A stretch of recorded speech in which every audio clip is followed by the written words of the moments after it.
दोस्तों सुजलॉन एनर्जी की बात करें। सुजलॉन एनर्जी के लिए बहुत बड़ी गुड न्यूज है। सुजलॉन एनर्जी आखिरकार में वर्ल्ड इंडेक्स में शामिल हो चुका है, यानी एफटीएससी के वर्ल्ड इंडेक्स में इसको जगह दे दी गई है। तो कब से ये इस इंडेक्स के अंदर से ट्रेड करना शुरू होगा और इसका क्या फ़ायदा होगा उसको समझने की कोशिश करेंगे इस वीडियो के माध्यम से।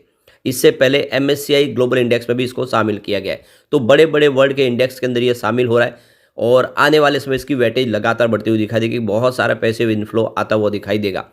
इसके लिए आने वाले समय एक और गुड न्यूज़ है। वो क्या गुड न्यूज़ है उसको भी समझेंगे, साथ में इसको फिर से स्टेज 4 में डाला गया, उसके पीछे क्या रीज़न है उसको भी समझने की कोशिश करेंगे।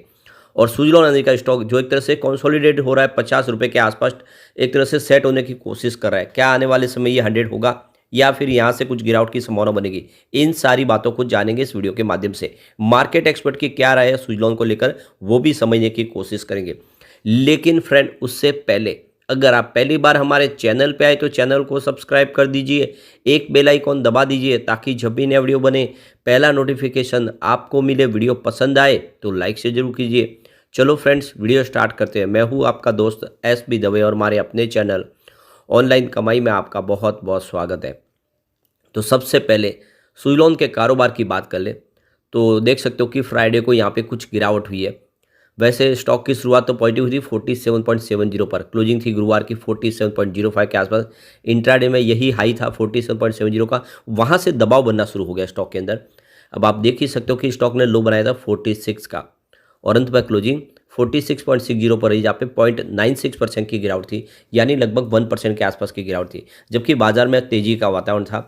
तो बिल्कुल देख सकते हो कि लोग अभी भी इसमें थोड़ा सा डर रहे, उनको लग रहा है कि स्टॉक यहाँ से नीचे आ सकता है। अब यहाँ पे इसकी परफॉर्मेंस को अगर हम देखें तो ये स्टॉक लगभग पिछले कम से कम 15-20 दिन से एक ही लेवल के आसपास ट्रेड कर रहा है। थोड़ी अप डाउन जरूर होने को देखने को मिल रही है, लेकिन स्टॉक वहीं पे है। तो आप ये देख ही सकते हो कि करीब 46.85 के आसपास क्लोजिंग थी 16 फरवरी को, यानी कल। लेकिन यही प्राइस आप देखें तो हमें 31 जनवरी के आसपास भी दिखाई देगी, यानी 45.95 के आसपास स्टॉक था। आप देख ही सकते हो कि 31 जनवरी को, तो लगभग इस महीने में एक फरवरी में देखें तो भले ही बीच में इसने 50 का स्तर छू लिया, लेकिन स्टॉक वहीं के वही है लगभग, यानी 45 से 50 के अंदर ये ट्रेड करता हुआ दिखाई दे रहा है पिछले 15-16 ट्रेडिंग सेशन से। और अगर हम बात करें यहाँ पे 19 जनवरी की, तो भी ये स्टॉक 44.45 के आसपास ही था, यानी कुल मिला के देख सकते हो ये जो बड़ा पीरियड निकला एक महीने का, स्टॉक लगभग 45 के आसपास ही है। तो ये कि लंबा पीरियड निकला जब स्टॉक आपको वहीं पर दिखाई देगा, यानी आप देखें तो 19 जनवरी को स्टॉक देख सकते हो कि 44.45 के आसपास था, यानी 45 का स्तर बहुत समय से इसने पकड़ा हुआ है। अप डाउन जरूर होती है लेकिन 45 के आसपास स्टॉक है। एक तरह से ये इसका सपोर्ट बनता हुआ दिखाई दे रहा है। लेकिन इससे पहले इसने एक शानदार प्रदर्शन भी किया है। अब आप देख ही सकते हो 13 अगस्त 2023 को स्टॉक 20 रुपये के आसपास था। यह स्टॉक 13 अगस्त का जो 20 रुपये के आसपास था, वो स्टॉक 44 पर पहुंच गया 12 नवंबर को। तो ये जो लगातार दौड़ बनी इसने, काफ़ी अच्छा दौड़ा, ये पीरियड काफ़ी शानदार था इसका। तो ये जो 3 महीने का पीरियड था, इस 3 महीने के पीरियड में इसने आपके इन्वेस्टमेंट को डबल से ज़्यादा कर दिया है। ये पीरियड काफ़ी शानदार था, इसमें लगातार स्टॉक दौड़ा। तो आप समझ सकते हो काफ़ी कम समय में, यानी 3 महीने के पीरियड में आपके इन्वेस्टमेंट को इसने डबल किया है। तो कुछ समय के लिए तो स्टॉक आपको ये कंसोलिडेट होता हुआ दिखाई ही देगा, क्योंकि एक बड़ी तेजी बनी है कम समय में। तो यहाँ पे थोड़ा सा ठहराव आ गया, लेकिन जल्दी यहाँ पे एक शानदार तेजी फिर बनेगी। अब इसके लिए जो बड़ी गुड न्यूज़ निकल के आ रही है, finally Suzlon energy world index के अंदर शामिल हो चुका है। इसके अलावा भी कुछ कंपनियां हैं जिसको शामिल किया गया, करीब 16 कंपनियों को शामिल किया गया है। तो देख सकते हो कि यह इसकी अनाउंसमेंट है वो 16 फरवरी को हुई है, लेकिन यह उस इंडेक्स का हिस्सा 15 मार्च से बनेगा। यानी जो इन्वेस्टमेंट है वो अभी नहीं आएगा, ये बल्कि 15 मार्च से आना शुरू होगा, अगले महीने से आना शुरू होगा। लेकिन इसकी अनाउंसमेंट ऑलरेडी हो चुकी है फ्राइडे को 16 फरवरी को, और इस ऑल वर्ल्ड इंडेक्स के अंदर इसको शामिल कर लिया गया है। ये इसके लिए बहुत बड़ी गुड न्यूज़ है। एफटीएससी का जो वर्ल्ड इंडेक्स है ये अब इसमें ट्रेड होगा सुजलॉन एनर्जी। तो देख सकते हो कि जो financial times of exchange group, यानी एफटीएससी जिसको बोलते हैं, यूके का ये प्रमुख बेंचमार्क इंडेक्स है। और अगर इसको अच्छे से समझे तो एक निवेशक के लिए दुनिया में सभी जगह के शेयरों को ट्रैक करना आसान नहीं होता, इसीलिए इस तरह के इंडेक्स निवेशकों के लिए आसान राह बनाकर उन्हें कमाई का अच्छा मौका देते हैं। यानी वो इस इंडेक्स के माध्यम से दुनिया के सभी अलग अलग इंडेक्स के अंदर निवेश कर सकते हैं, उनके अंदर शेयर खरीद के बेच के प्रॉफिट कमा सकते हैं। तो दुनिया भर के निवेशकों के लिए एक मौका होता है यह एफटीएससी इंडेक्स के माध्यम से। इस इंडेक्स में वो उनको आराम से ट्रैक कर पाते हैं और उससे उनका निर्णय लेने की आसानी हो जाती है। तो 16 कंपनियों को यहाँ पे शामिल किया गया है।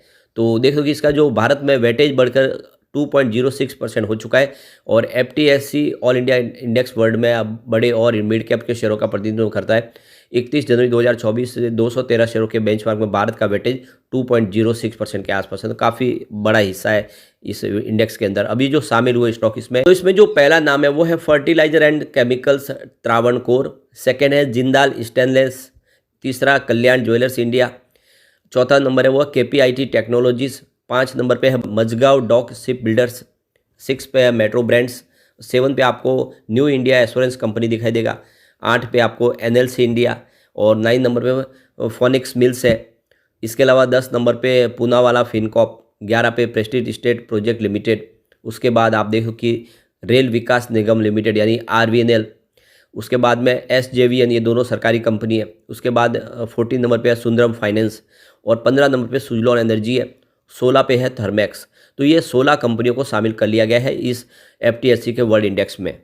अब इस इंडेक्स में शामिल होने से सुजलॉन एनर्जी के अंदर करीब 742 करोड़ का फ्रेश इन्वेस्टमेंट आ सकता है, यानी जो पैसिव इनफ्लो के माध्यम से यहाँ पे निवेश आएगा।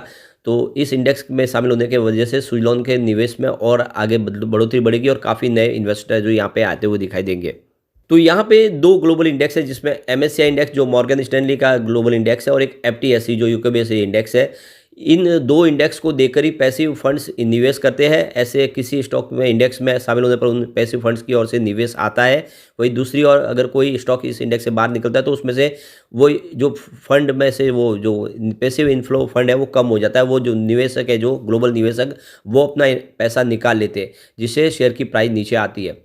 तो अब आप देख सकते हो कि इससे फ़ायदा हो चुका है। एमएससीआई इंडेक्स में तो ऑलरेडी पहले से सुजलॉन शामिल है, अब एफटीएससी ग्लोबल इंडेक्स में भी शामिल कर लिया गया है। तो ये बहुत बड़ी गुड न्यूज़ है और इसका पॉजिटिव असर तो देखने को मिलेगा, लेकिन 15 मार्च से ही इस इंडेक्स के अंदर शामिल होगा। जो इन्वेस्टमेंट नया आएगा वो 15 मार्च से आना शुरू होगा, ये बात आपको ध्यान रखनी है।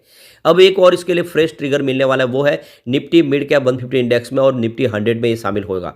और यहाँ पे इसकी जो कट ऑफ डेट थी वो निकल चुके 31 जनवरी की और अब ये 31 मार्च से इस इंडेक्स के अंदर शामिल हो जाएगा। इसकी अनाउंसमेंट अभी हुई नहीं है, लेकिन बहुत जल्द इसकी अनाउंसमेंट भी होने वाली है।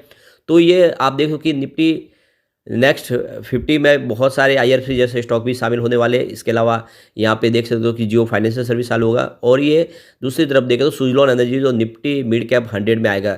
इससे पहले ये निफ्टी स्मॉल कैप 500 में था, तो यहाँ पे इसका फ़ायदा भी देखने को मिलेगा, काफ़ी बड़ा इन्वेस्टमेंट आएगा। सुजलॉन एनर्जी के अंदर देखें तो ये फ्रेश इन्वेस्टमेंट की संभावना बनेगी, बहुत सारी कंपनियाँ जो इस इंडेक्स के अंदर शामिल होगी। वैसे आप देखें तो निफ्टी 500 में ऑलरेडी पहले से था और ये जो कंपनी को देखें जो सबसे शानदार प्रदर्शन करने वाला निफ्टी 500 का स्टॉक तो वो आपको सुजलॉन ही दिखाई देगा, जिसने 425% का बम्पर रिटर्न दिया लोगों को। अब यहाँ पे सुजलॉन एनर्जी को लेकर मंदार भोजने जो मार्केट एक्सपर्ट है उनका कहना है कि स्टॉक इस समय अपने ऑल टाइम हाई लेवल से, यानी ऑल टाइम बोले तो जो अभी फ्रेश इसने हाई बनाई, वैसे तो ऑल टाइम हाई तो इसकी 400 की है, तो 50.60 की जो हाई बनाई थी फ्रेश, उस लेवल से 16% नीचे स्टॉक है, यानी 46.60 के आसपास है। अब इसमें जो आगे जो इमीडिएट सपोर्ट दिखाई दे रहा है वो 42 के है और आने वाले समय 44 और 42 के आसपास आपको ये सपोर्ट के साथ बने रहना है। तो इस सपोर्ट के साथ आप बने रहेंगे तो आने वाले समय एक अच्छी तेज़ी देखने को मिल सकती है। जो टारगेट आने वाले समय देखने को मिलेंगे वो 50 का पहला टारगेट होगा। इस 50 को क्रॉस कर दे तो फिर 60 तक जाने की संभावना बनेगी। तो मंदार भोजने ने इसका 60 का टारगेट दिया है। 42 का आपको एक मजबूत सपोर्ट के साथ बने रहना है, इसको स्टॉप लॉस समझे और इसमें बने रहे, यानी आपको 60 तक स्टॉक जाता हुआ दिखाई देगा। जो इन्वेस्टर अभी तक खरीदारी नहीं कर पाए उनको 43 और 44 के आसपास डिप में खरीदारी का अच्छा मौका है। अगर इस लेवल पे मिले तो आप खरीदारी करें, आने वाले समय आपको 60 का टारगेट देखने को मिलेगा। जिस तरह से एक के बाद एक बड़े इंडेक्स में शामिल हो रहा है, सुजलॉन के लिए गोल्डन पीरियड शुरू हो चुका है। आने वाले समय सुजलॉन आपको मालामाल कर देगा, तो लॉन्ग टर्म का नजरिया लेकर सुजलॉन में निवेश करना चाहिए। मुझे लग रहा है कि आने वाले 2 सालों में ये 100 को आराम से क्रॉस कर सकता है। लेकिन फ्रेंड, कोई भी इन्वेस्टमेंट करने से पहले अपने फाइनेंशियल एडवाइजर से बढ़वे ले ले या अपना खुद का रिसर्च करें, क्योंकि मैंने वीडियो आपके एजुकेशनल पर्पज़ के लिए ही बनाया। वीडियो पसंद आए तो लाइक शेयर जरूर कीजिए और चैनल को सब्सक्राइब कर दीजिए। Thank you friends.